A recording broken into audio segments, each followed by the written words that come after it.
મિત્રો આજના વિડીયોમાં આપણે આદિવાસી સમાજના ખૂબ જ એક જાગૃત વક્તાને સાંભળવાના છે અને એ વક્તા આપણને એવી માહિતીઓ આપશે કે તમે કલ્પના પણ નહીં કરી હોય એટલી સચોટ અને તાર્કિક રીતના આપણી સામે એ માહિતી આપી છે। તો મિત્રો ચાલો જોઈએ એ વક્તાને અને એ તમે પૂરેપૂરું સાંભળજો તો તમારામાં સંપૂર્ણ આદિવાસીયત જાગવાની પૂરેપૂરી સંભાવના છે।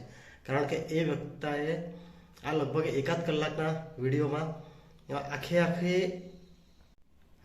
આદિવાસી સમાજની તકલીફોને આપણી સામે રજૂ કરી છે અને આપણે એની સામે કેવી રીતના લડવું એ આપણને અહીં સમજાવવામાં આવ્યું છે। તો ચાલો મિત્રો વિડીયો જોઈએ।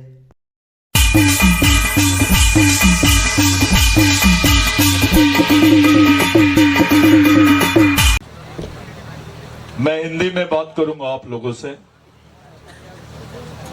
और मैं हिंदी में मेरी जो बात रखूंगा शायद हो सकता है आप लोगों को मेरी बात ना समझ में आए, इसलिए मैं आपसे अपेक्षा करता हूं कि थोड़ा ध्यान से आप लोग मेरी बात को सुने तो मैं भी आपको समझूं, आप भी मुझे समझ लें। जिन महिलाओं ने और हमारी माँ बहनों ने यहाँ पे डांस किया उन लोगों के लिए आप जोरदार तालियां बजाएं। जिसके पास खाने के साधन नहीं है, जिसके पास रहने का साधन नहीं है, उस आदमी ने आपकी संस्कृति को बचाया है। जो काम ये महिलाएं कर रही थी आपके नेताओं ने नहीं किया, ये काम आपकी महिलाओं ने किए। कुछ लोग जब हमारी महिलाएं नाचती है तो तालियां बजाते हैं, हंसते हैं, सीटी बजाते हैं। इस देश में जब हमारी मां बहनें आधे कपड़े में रहती है, उनके नंगे पोस्टर्स लगाए जाते हैं, तो कैसे बताते हैं उसमें कुछ अपने नेता भी शामिल होते हैं, कुछ गद्दार नेता अपने। वो बोलते हैं ये आदिवासियों की संस्कृति है बोले। और कोई हीरोइन, कोई एक्ट्रेस फिल्म की अपना बदन दिखाती है तो उसको सभ्यता बोलते हैं लोग। आदिवासी महिला गरीबी से अपना तन दिखता है उसका तो उसको संस्कृति बोलते हैं। और ये महिलाएं जो आपको फिल्म में दिखती है वो शरीर बताती है तो उसको सभ्यता बोलते हैं। ऐसे दो विरोधाभासी विचार चल रहे हैं इस देश में। मैं इसीलिए आपको महिलाओं की बात किया कि मैं आप लोगों से बात करने के पहले एक उदाहरण रखता हूं आपके सामने। इस देश की महिला राष्ट्रपति भी आदिवासी है। वो अपने ही समाज से बिलोंग करती है, अपने ही समाज के बीच में से है। वो महिला राष्ट्रपति की उपस्थिति में जब हमारी मां बहनों को मणिपुर में नंगा घुमाया जाता है, उनको खुलेआम सड़क पे घुमाया जाता है और उसके बाद में सड़क पे चौक पे खड़े करके उनको शूट कर दिया जाता है। सरकार बोलती है कि यह खबर हमको बाद में पता चली। 2 दिन बाद, 3 दिन बाद स्टेटमेंट आता है कि हमको खबर बाद में पता चली। इस्लामाबाद में, लाहौर में कुछ होता है तो 4 मिनट के अंदर दिल्ली में खबर आ जाती है। लेकिन क्योंकि मामला आदिवासियों का है, इनको बाद में खबर आती है। साथियों, महिलाओं के साथ अन्याय हुआ, आदिवासी लड़कियों को नग्न घुमाया गया, ऐसा उनकी परेड निकाली गई, रोड शो किया गया और बाद में उनको सड़क पे खड़े करके गोलियां मारी गई। देश की राष्ट्रपति आदिवासी है, उन्होंने एक स्टेटमेंट नहीं दिया, इस पर एक बात भी नहीं की। उनका छोड़िए, जिनसे अपेक्षा थी प्रधानमंत्री जी या हमारे सांसद जो उस चीज को समझ रहे थे, उन्होंने भी इस पर कोई खास प्रतिक्रिया नहीं दी। इस देश में राष्ट्रपति से बड़ा कोई पद नहीं है।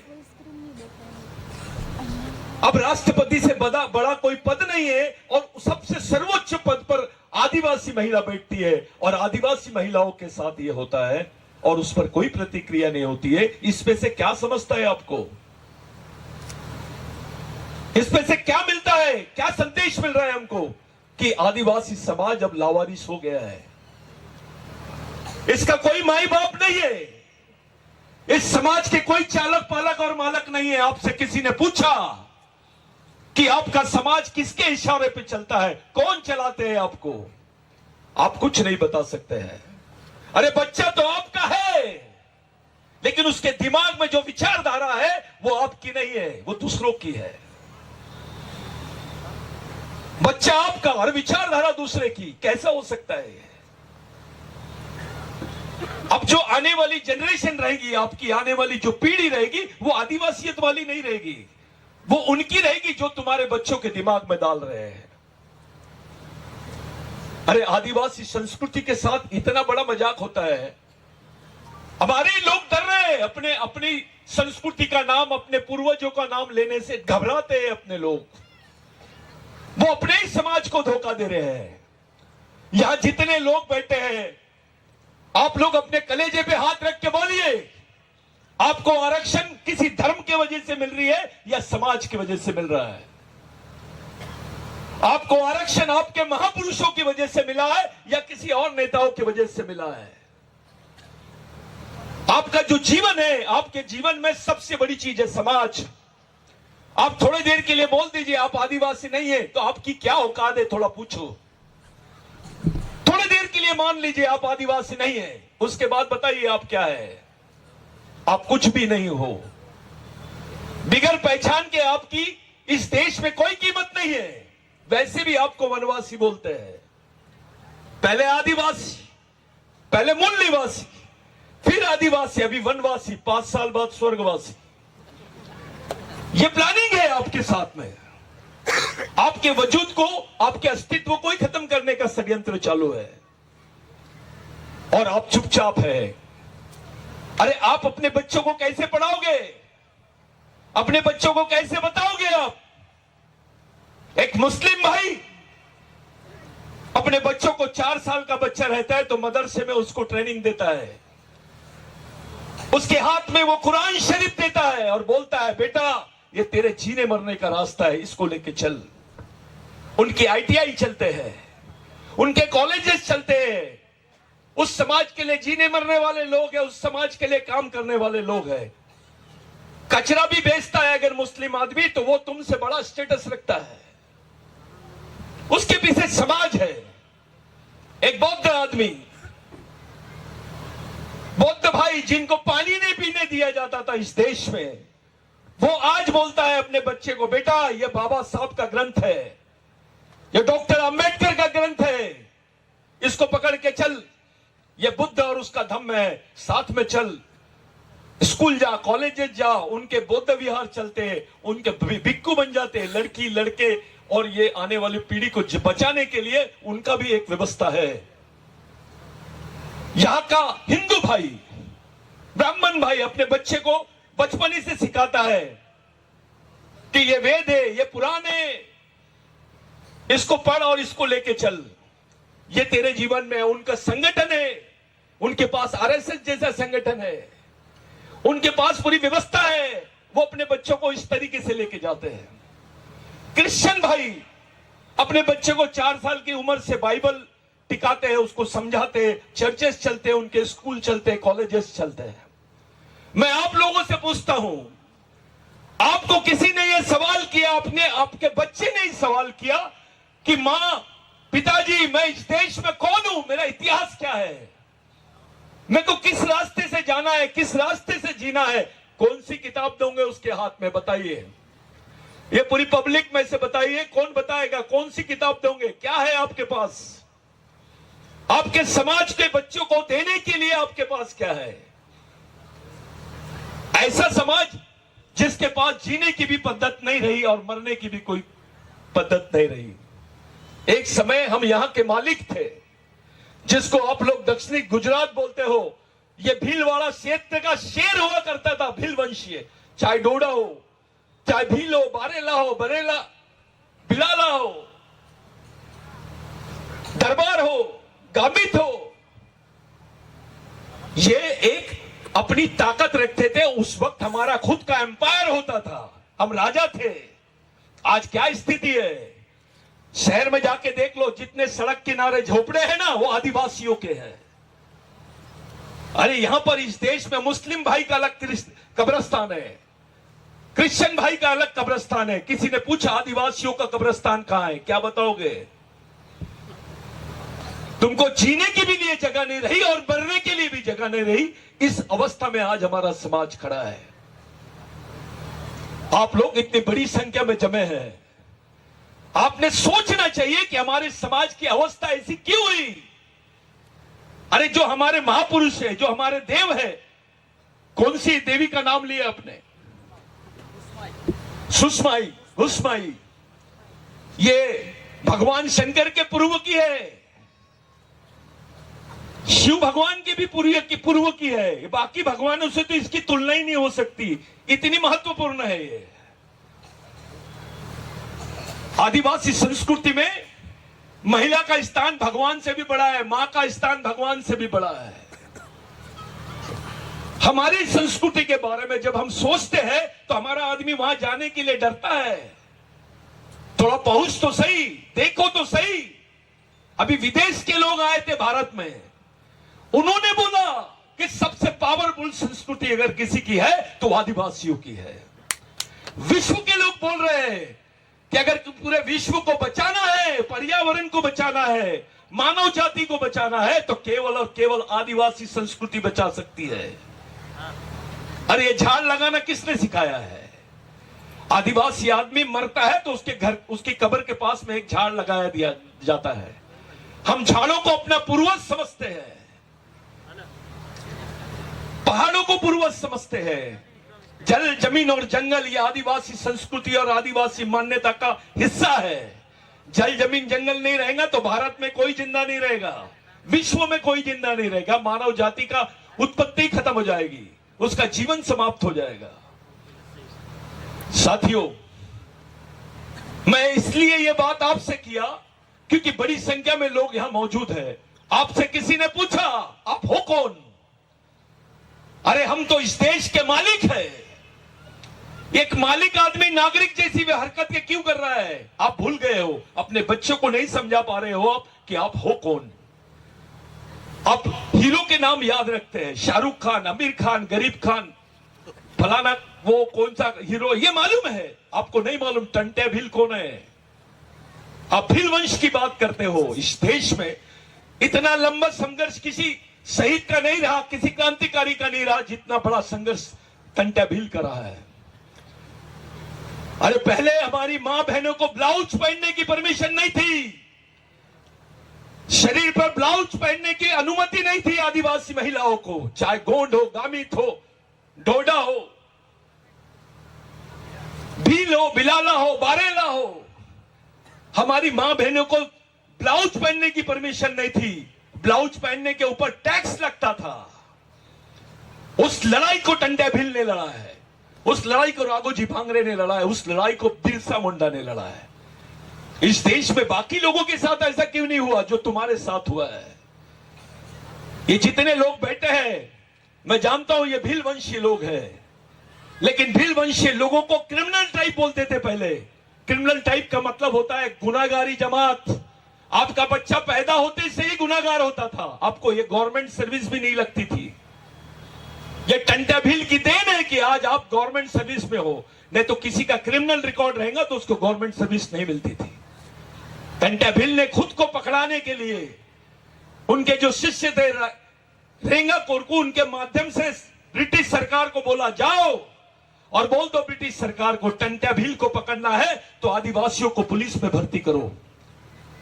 हजारों की संख्या में आदिवासी लोग पुलिस में भर्ती हुए, वहां से यह महकमा शुरू हुआ और आपको सरकारी नौकरियां मिली, जिसको हेरिडिटरी एक्ट बोलते हैं। उसकी खिलाफत टंटा भील ने किया। गांधी जी तो बहुत बाद में आए। गांधी जी ने तो बिरसा मुंडा से प्रेरणा लिया है। मोहनदास, एडवोकेट मोहनदास करमचंद गांधी जब भारत में आए, पहला कांग्रेस का अधिवेशन था रामगढ़ में। तब बिहार, रामगढ़ और झारखंड एक ही थे। उस बॉर्डर पे कांग्रेस का पहला अधिवेशन था। जैसे इसी टाइप का आपका माहौल चल रहा था और कांग्रेस का अधिवेशन था। बोर्ड लगा हुआ था, महामानव क्रांति सूर्य भगवान धरती आबा बिरसा मुंडा। गांधी जी ने पूछा, ये कितने नाम है? एक आदिवासी लंगोटी वाला आदमी खड़ा हुआ और पूछा, बोला, गांधी जी एक ही नाम है, ये एक ही आदमी का नाम है। ये कौन है? इसका नाम है भगवान बिरसा मुंडा। तो गांधी जी बोले, ये क्या चाहते थे? तो एक आदिवासी बंदा उठा और बोला, मुलागाज मोलनाउस, यानी हमारे गांव में हमारी सरकार। तो गांधी जी बोले, इसी विचारधारा की और इसी आंदोलन की पूरे देश को जरूरत है। गांधी जी ने कोट टाई पैंट उतारा, बिरसा मुंडा जैसा लंगोटी पहने और पूरे देश में भारत छोड़ो आंदोलन चलाए। अगर गांधी जी इस देश के राष्ट्रपिता है तो बिरसा मुंडा तो आजा होना चाहिए, क्योंकि वो आदिवासी है, उस पर कोई बात नहीं करेगा। टंटा भील आदिवासी थे, उस पर कोई बात नहीं करेगा। डॉक्टर बाबा साहब अंबेडकर जो भंडारा में महाराष्ट्र में इलेक्शन हार गए थे, वही डॉक्टर बाबा साहब अंबेडकर पहली बार पश्चिम बंगाल से जीत के गए। डॉक्टर बाबा साहब अंबेडकर सुभाष चंद्र बोस के भाई के खिलाफ इलेक्शन लड़ रहे थे, जो कांग्रेस से लड़ रहे थे। और doctor Ambedkar schedule caste federation से, सुभाष चंद्र बोस के जो भाई थे वो कांग्रेस से, और doctor Ambedkar schedule caste federation से लड़ रहे थे। बिरसा मुंडा को मानने वाले आदिवासियों ने कांग्रेस से बगावत करके डॉक्टर बाबा साहब अंबेडकर को जिताया। डॉक्टर बाबा साहब अंबेडकर संविधान सभा में गए और उनको संविधान बनाने का मौका मिला। इस देश में बिरसा मुंडा का आंदोलन नहीं होता तो बाबा साहब को भी संविधान बनाने का मौका नहीं मिलता, और संविधान नहीं बनता तो आपके हिस्से में आरक्षण नहीं आता, आपके हिस्से में नौकरी नहीं आती। इससे बड़ी बात, जो 7 सेंट्रल प्रोविंस एक्ट था, जो कानून बनाया गया था जहां पर आदिवासियों को जमीनों के अधिकार मिले, जो 1898 का कानून था कि आदिवासी की जमीन गैर आदिवासी नहीं खरीद सकता, और गैर आदिवासी तो क्या सरकार भी नहीं ले सकती है। ये कानून बिरसा मुंडा के आंदोलन से हुआ है। ये कानून सेंट्रल प्रोविंस में उससे पहले टंटा भील के आंदोलन से हुआ है। आपके पास 2 एकड़, 4 एकड़, 5 एकड़, 10 एकड़ जो जमीन है, ये किसी भगवान ने नहीं दिया, किसी राजा ने नहीं दिया, ये शहीदों की देन है। अपने दिल पे हाथ रख के पूछो कि आपके पास जो जमीन है, आप जाके अपने 7 बार चेक करो कि आपको जमीन कैसे मिली है, ये जमीन आपके हिस्से में कैसे आई है। आपसे तो सब कुछ छीन लिया गया था। उसी जमीन का आंदोलन देश के आदिवासियों ने किया है। साथियों, इस देश में स्वतंत्रता का जो संघर्ष है वो 70% संघर्ष आदिवासियों ने किया है। और हमारे हिस्से में क्या आया? गरीबी आई। हमारे हिस्से में क्या आया? नक्सलवाद आया। हमारे हिस्से में क्या आया? कुपोषण आया। हमारे हिस्से में क्या आई? बेरोजगारी आई। हमारे हिस्से में क्या आया? विस्थापन आया। इस गुजरात में भी एक विस्थापन हुआ था, भाई ने बहुत अच्छा चर्चा छेड़ा था, चौधरी जी ने। नर्मदा घाटी में सबसे ज्यादा घर अगर किसी के उजड़े हैं, कोई विस्थापित हुआ है तो वो आदिवासी हुआ है।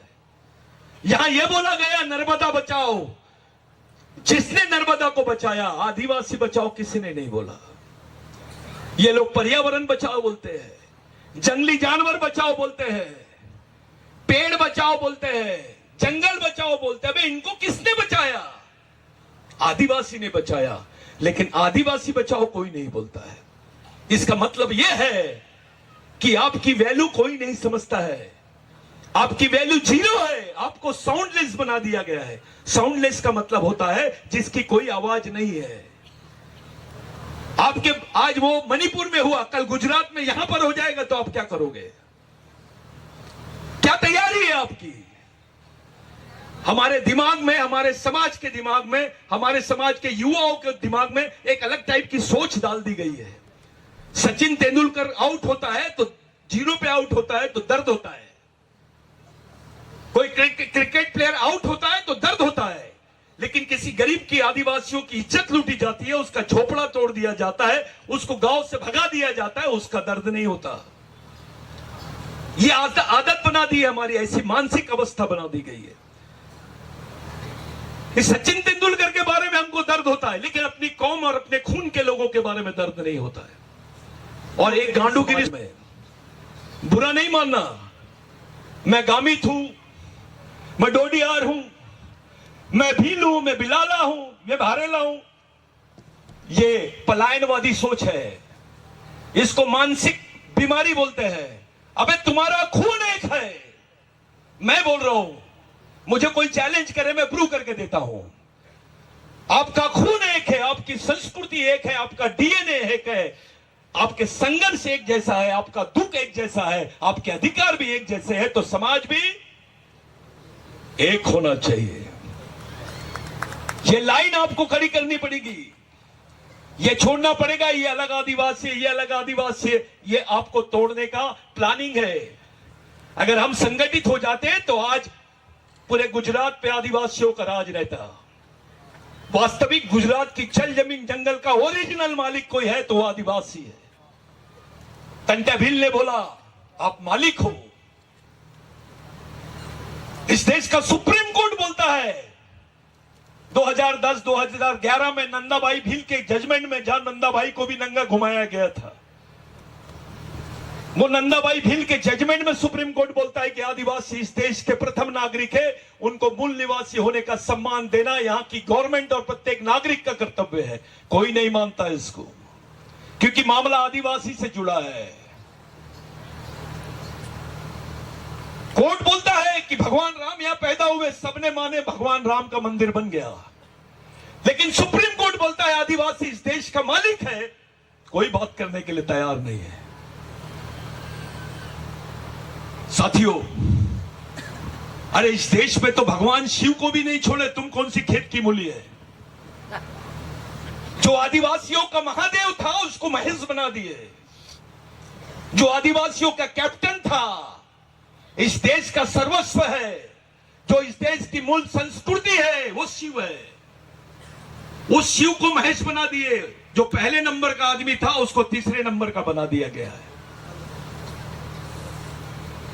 और बुरा नहीं मानना, यहां अपने नेता भी हो गए, अपने लोग नए योजना लाए, स्वस्थ भारत योजना। हमारे महाराष्ट्र में भी बहुत चल रहा है, मध्य प्रदेश में भी चल रहा है, और मैंने सुना यहां पर भी बहुत चल रहा है। और उसमें आदिवासी नेता सबसे आगे रहते हैं। स्वस्थ भारत योजना के अंतर्गत क्या है? संडास बनाओ,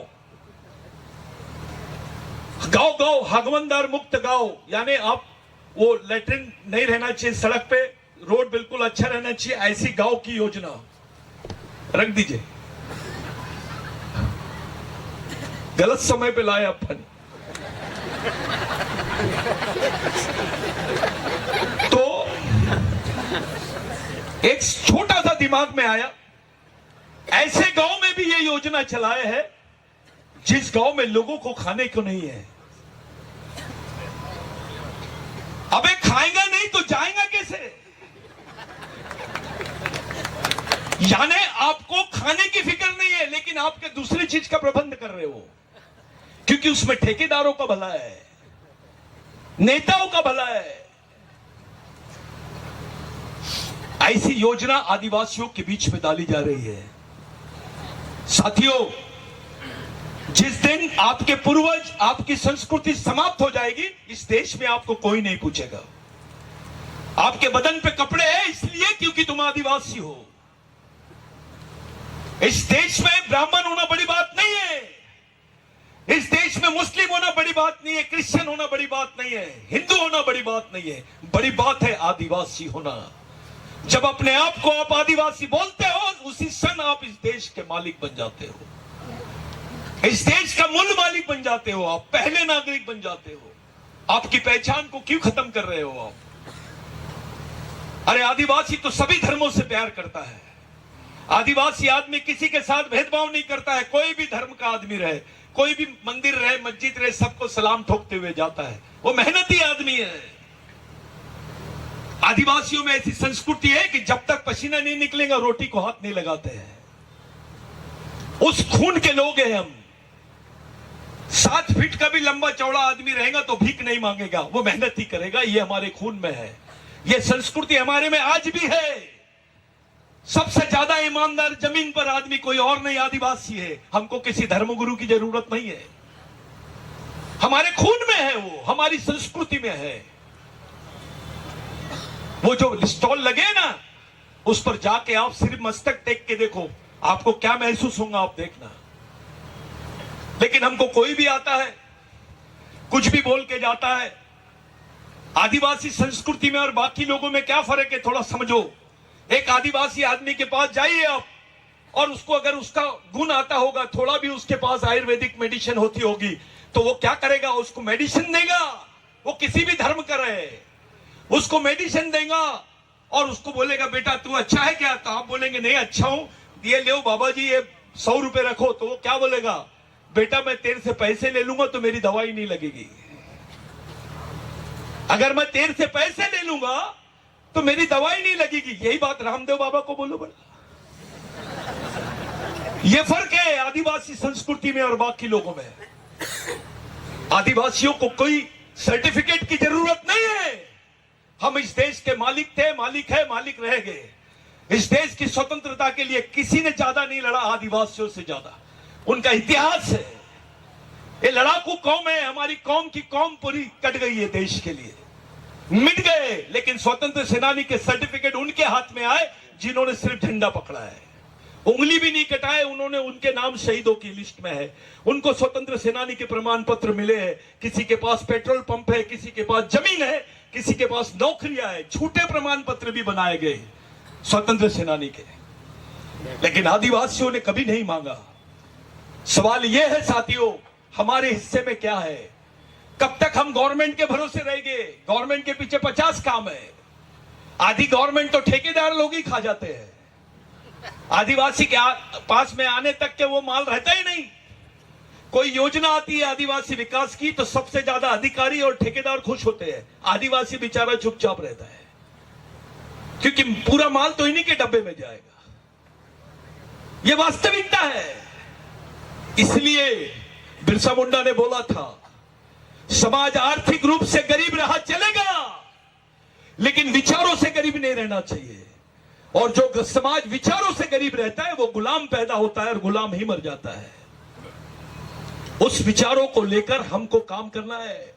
आप बिरसा मुंडा के वंशज हो, आप टंटे भील के वंशज हो, राघोजी भांगरे के वंशज हो। आप लोग किसके वंशज हो? कौन महापुरुष है? अरे ये जीसस क्राइस्ट को सूली पे चढ़ा दिए तो भगवान की पदवी दी गई। आपके लोगों ने तो गर्दन आपके लिए खड़ी कर दी है। हंसते हंसते समाज को देखकर गर्दन रख दी है। फांसी के तख्ते पे पलट गए, मर गए, शहीद हो गए। आपके बच्चों को बोलो आपके बदले की फांसी लेता क्या? आपके बदले के हिस्से, अरे वो तो आज जमीन के टुकड़े के लिए भाई भाई को मारता है, लेकिन इन्होंने तो पूरे समाज के लिए अपनी जान कुर्बान कर दी है। अगर वो मरते नहीं तो आप जिंदा नहीं होते इस देश में। उसको याद नहीं करते हम अपने शहीदों से बेईमान हो गए हैं, हमारे पूर्वजों से बेईमान हुए, उसकी सजा है ये। जो समाज अपना इतिहास भूल जाता है वो समाज को दुनिया भूल जाती है, उसका कोई इतिहास नहीं होता है। आज के तारीख में जो अवस्था आदिवासियों की है, देश में किसी समाज की नहीं है। इस देश के आखिरी आदिवासी आदमी की इनकम है 1 रुपए 25 पैसे। 1 रुपए 25 पैसे आखिरी गरीब आदिवासी आदमी मिला कालाहांडी में, उड़ीसा के, जिसकी इनकम 1 रुपए 25 पैसे है। अब 1 रुपए 25 पैसे में रोटी क्या, एक कैडबरी चॉकलेट नहीं आती है, तो अपने बच्चों को पालेगा कैसे? आप नौकरी पे नहीं होते। अरे हमने तो उन लोगों को ही भुला दिया, जिन लोगों, जो ओरिजिनल भगवान है हमारे, जो रियल भगवान है हमारे। आपको किसी ने पूछा आपको जमीन कौन से भगवान ने दिया? क्या बात इंजीनियरिंग करने की? मैं ये जो आपको बताया गया है कि भाव ने शादी नहीं किया, ये छोटी चीज है। ये तो कोई भी करता है। बहुत लोगों ने शादी नहीं की, नाम नहीं लेता उनका। शादी नहीं करना बड़ी चीज नहीं है, नौकरी छोड़ना ये भी बड़ी चीज नहीं है। बड़ी चीज ये है कि अपने कौम से ईमानदार रहना, उस सोच से ईमानदार रहना, ये बड़ी चीज है। अभी तो हमारा अधिकारी भी अलग हो गया है।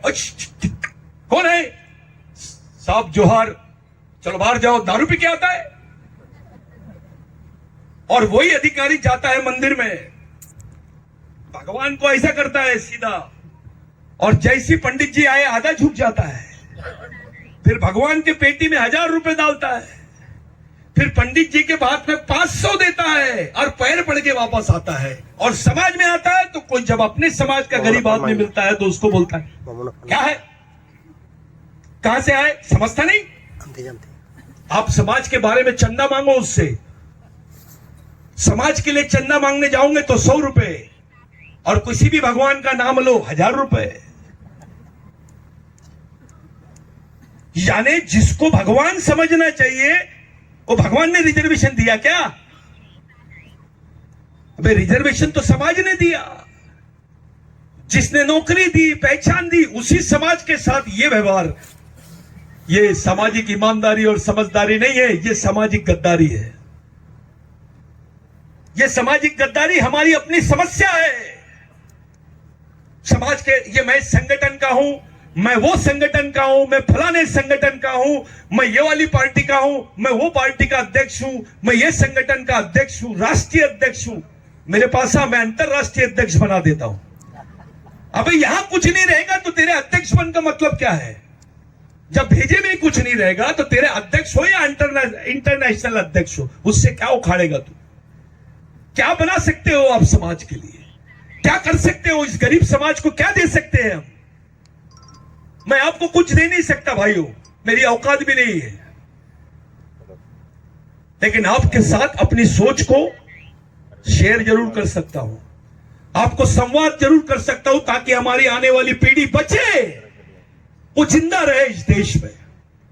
एक बात ध्यान में रखना, ये हमारी अंतिम पीढ़ी द्वारा अंतिम पीढ़ी को बचाने के लिए लड़ी जाने वाली अंतिम लड़ाई है। अगर ये लड़ाई आप हार गए तो इस देश के इतिहास के साथ तुम्हारा इतिहास खत्म हो जाएगा।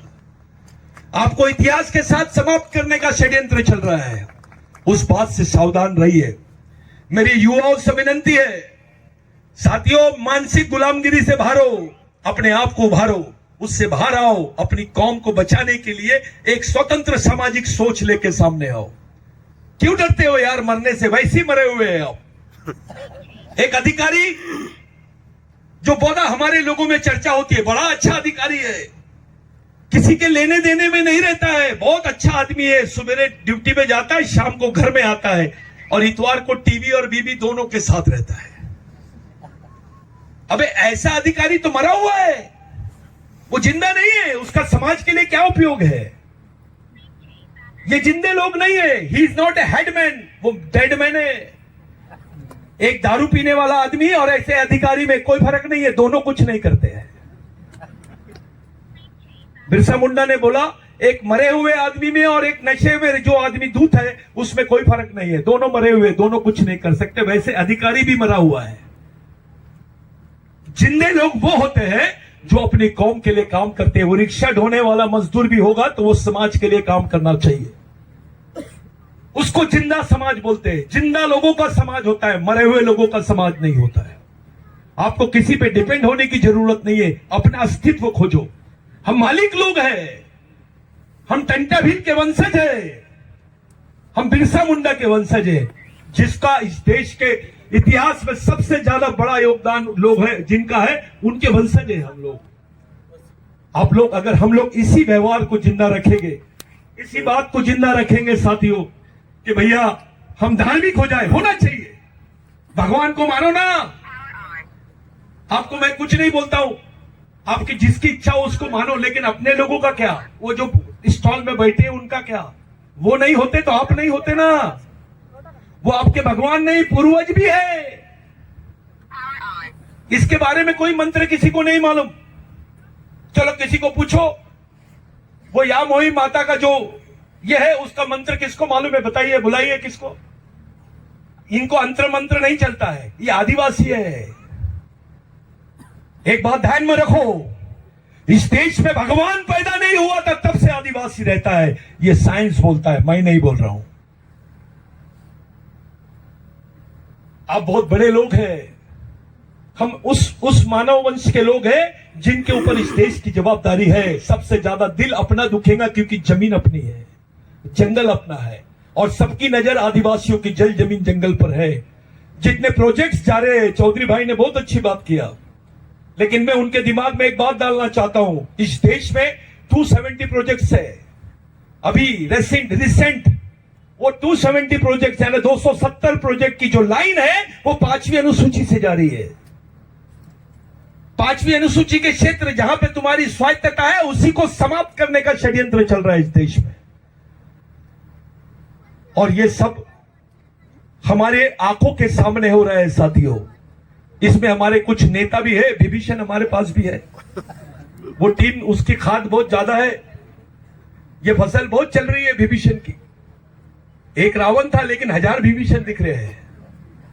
तो ये बात आप लोग दिमाग से निकालो, सीधी और सरल सामाजिक सोच रखो, समाज के लिए जियो, समाज के लिए मरो, तब देश अपना सुरक्षित रहेगा।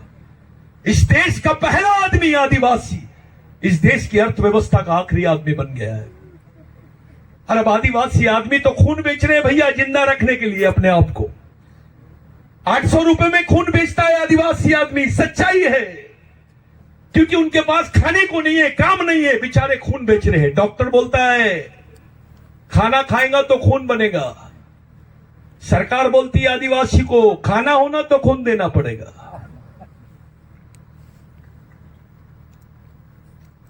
कौन बजा रहा ताली? याद रखो, तालियां कौन बजाते हैं?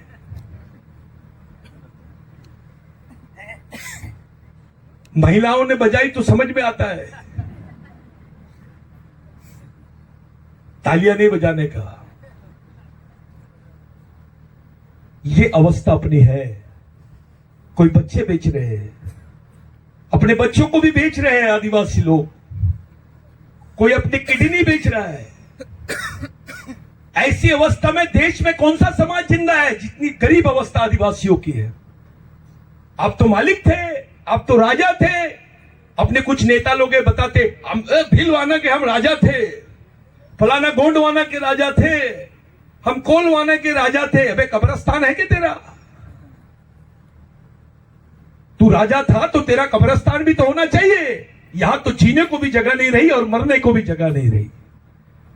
मुझे यकीन है जिस ग्राउंड पे हम लोग कार्यक्रम कर रहे हैं ये आदिवासी समाज का ग्राउंड नहीं है। भले 5वीं अनुसूची में होगा, लेकिन ये आदिवासी समाज के नाम की भूमि है क्या? थोड़ा जम के बोलो, नहीं है।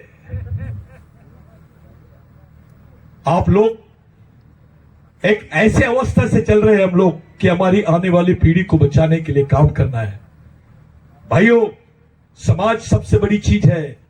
जिस समाज में आप पैदा हुए उसी समाज में आपको मरना है। ये जातिवाद, व्यक्तिवाद, पार्टीवाद, क्षेत्रवाद से बाहर निकलो और समाज और समाजवाद के बारे में सोचो। अगर अपने बच्चों को, अपने आने वाली पीढ़ी को बचाना चाहते हो तो। बिरसा मुंडा का एक कथन याद दिला रहा हूं। हमारी महिलाएं शिवरात्रि का उपवास बहुत करती है,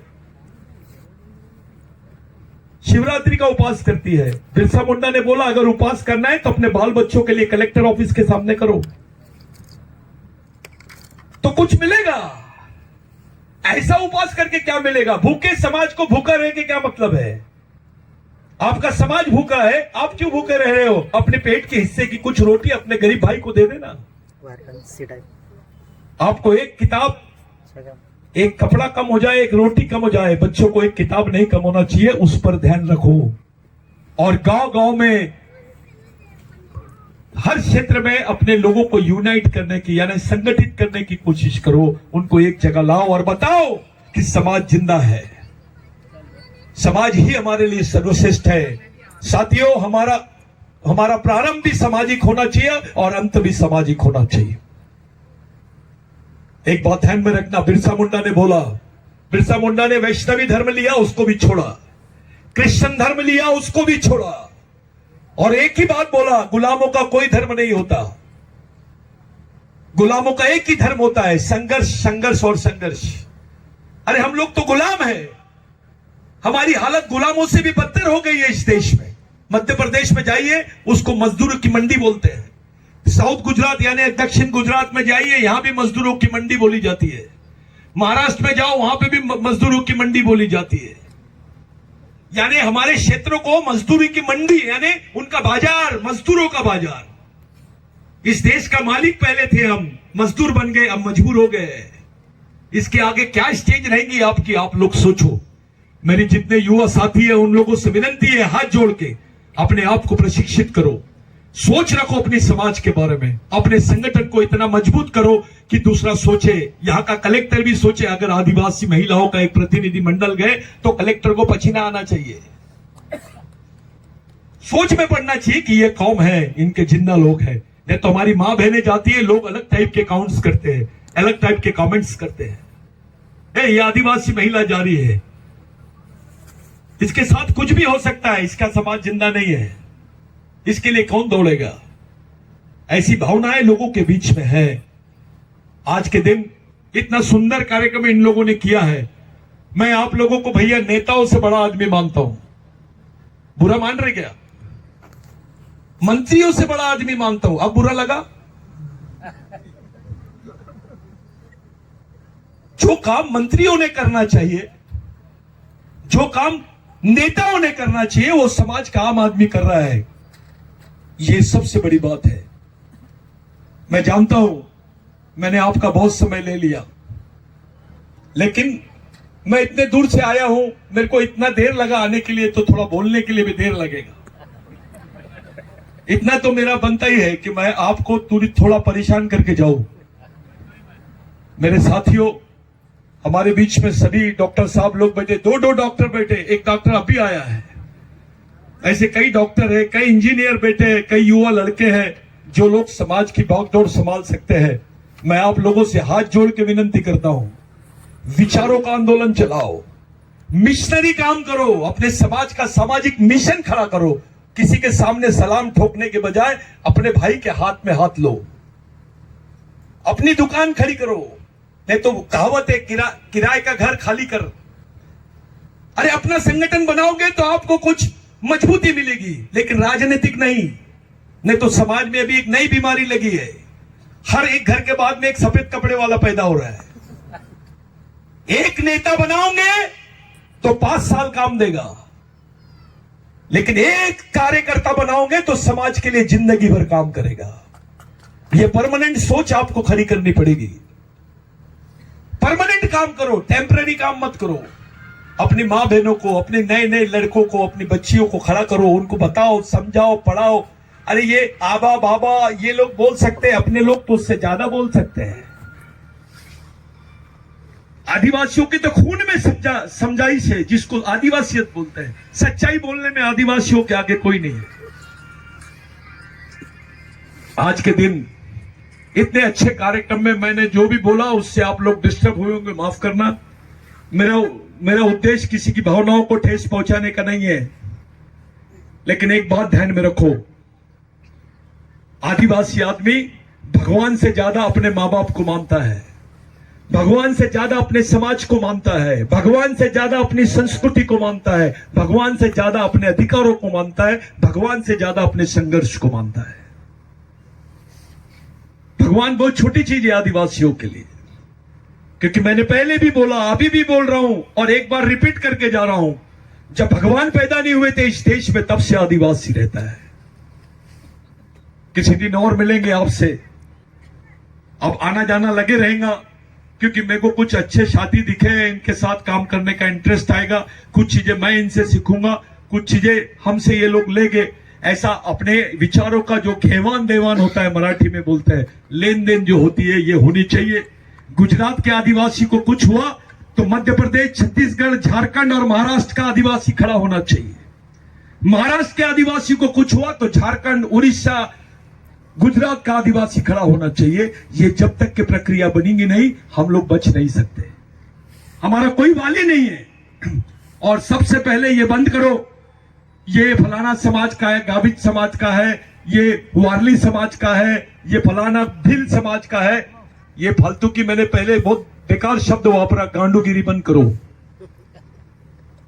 मैंने बताया आपकी संस्कृति एक है, मेरे साथ सब लोग बोलेंगे हमारी संस्कृति एक है, हमारा संघर्ष एक है, हमारा डीएनए एक है, हमारी लड़ाई एक है, तो हमारा समाज भी एक है। तो फिर अलग अलग कहां से आ गया है?